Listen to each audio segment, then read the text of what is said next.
May I ask you, since you brought up the First World War, and we're on the cusp of a war right now, potentially a global war, what is the view of war by the banks? Like, what do the banks think of it? You've described the banks as the single greatest control mechanism of human behavior in a society, I think. Particularly the central banks, because they have the bigger the bank, the more the power, but their power extends beyond just like their relations with other banks.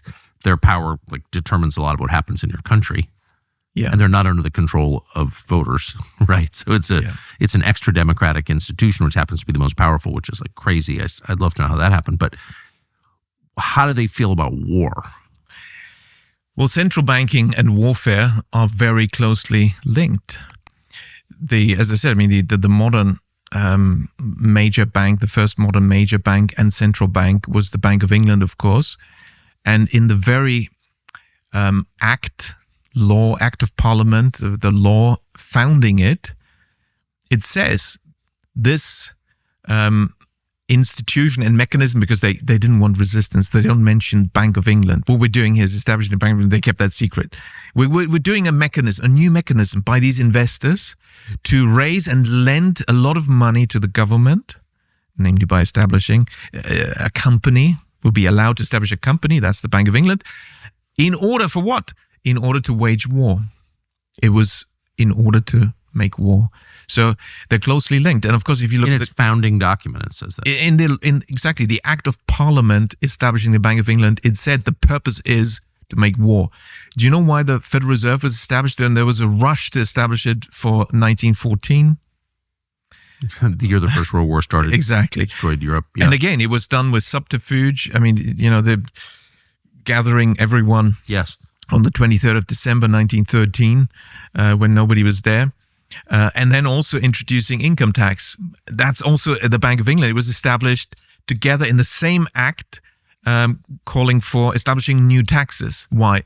Because when you have these central banks, privately owned central banks established, it's basically this trick where these entrepreneurs persuade the government, you don't want to issue money. Issuing money, we'll issue money for you. What? That's what they're essentially saying without being so direct about it. But that's what they want to persuade governments to give up the power to create money themselves. We'll do it for you, and we'll lend you the money. And henceforth, well, how do we get our money back? Well, we love to lend to the government because you can raise taxes.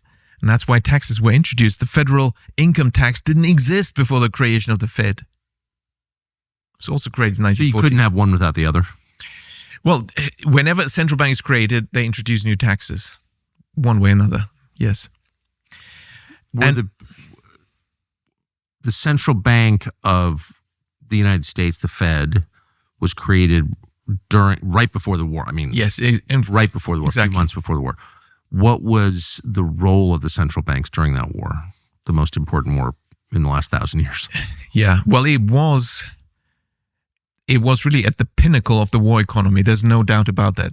It's very clear. And the same is true, of course, for the other side. And now from 1917, the US and Germany were at war, which is very sad. A lot of Americans are of German descent, and Germans didn't really want to be at war with Germany, but that's what happened. So we've got these two countries at war, sad, the soldiers dying in the trenches, and their economies organized as war economies. At the pinnacle of the war economies are the central banks. So who were the key players in the German central bank, the Reichsbank, which was 100% privately owned? Well, was somebody called Max Warburg, or Max Warburg, you might say in English, and who was at the pinnacle, in fact, was a founder of the Federal Reserve, and who was the key person there. It was somebody called Paul Warburg, his brother.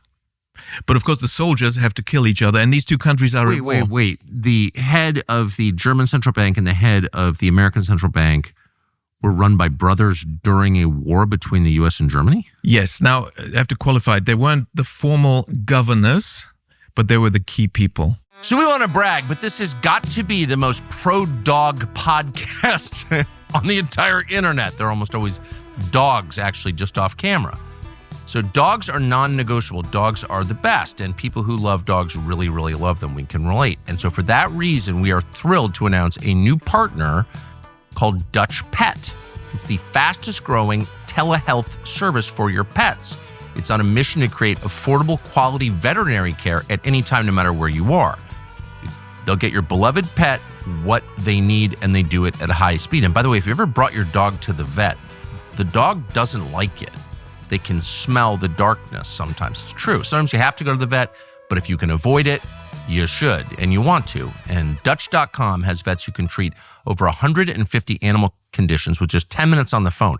You never have to leave home. You never have to scare or upset your dog. No wasted time. You don't have to wait weeks for an in-office appointment, and you don't waste money.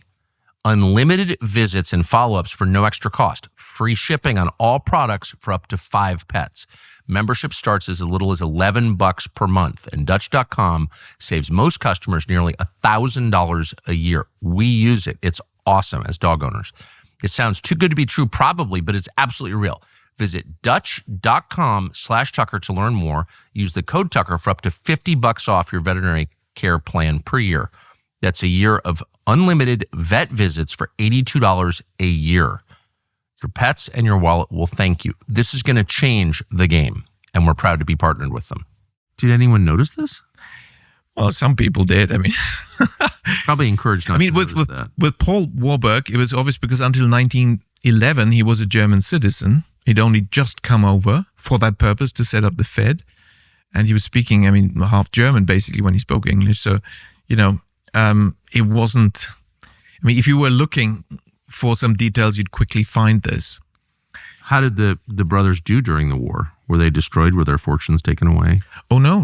Of course, Max Warburg stayed in power at the Reichsbank. He was the one who signed off on Hitler's proposed head of the central bank, even in the 1930s. It was also Max Warburg still. They were those, I can't believe brothers were at. Absolutely. Yeah. Those banks. Yes.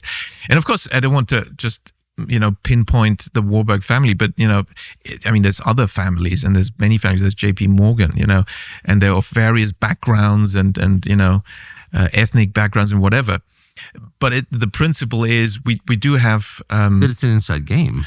Well, yeah, bankers, particularly those that are close to central banks and maybe are private owners of these central banks. And the Reichsbank was 100% privately owned. And, when I mentioned Keynes, when he became a director, he must have been an owner of this privately owned central bank because they have these rules. If you're a leading person, well, you must be a leading shareholder, That's how it works. So... Now, I just want to give you the other example of to prove this point that you don't need to have a crisis and a recession, even when the banks are bust. Because the second key example is 1945, Japan.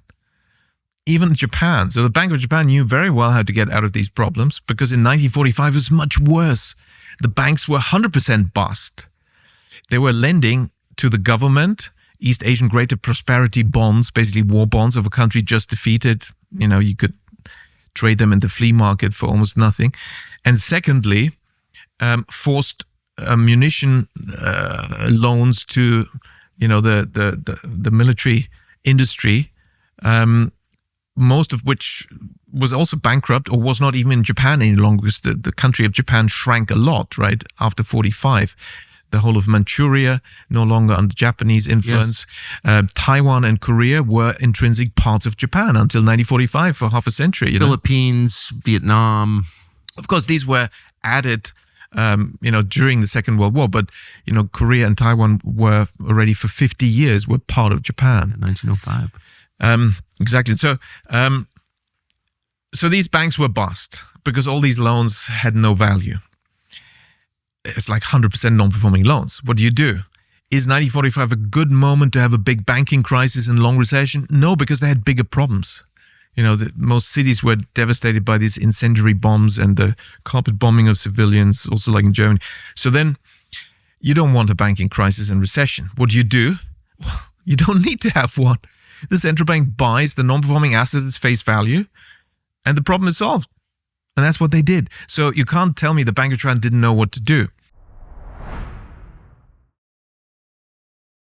Thanks for watching our YouTube channel. We hope you'll subscribe to it. And by the way, you can hit the little bell on there and get notifications every time we produce a video. We hope you'll do that also.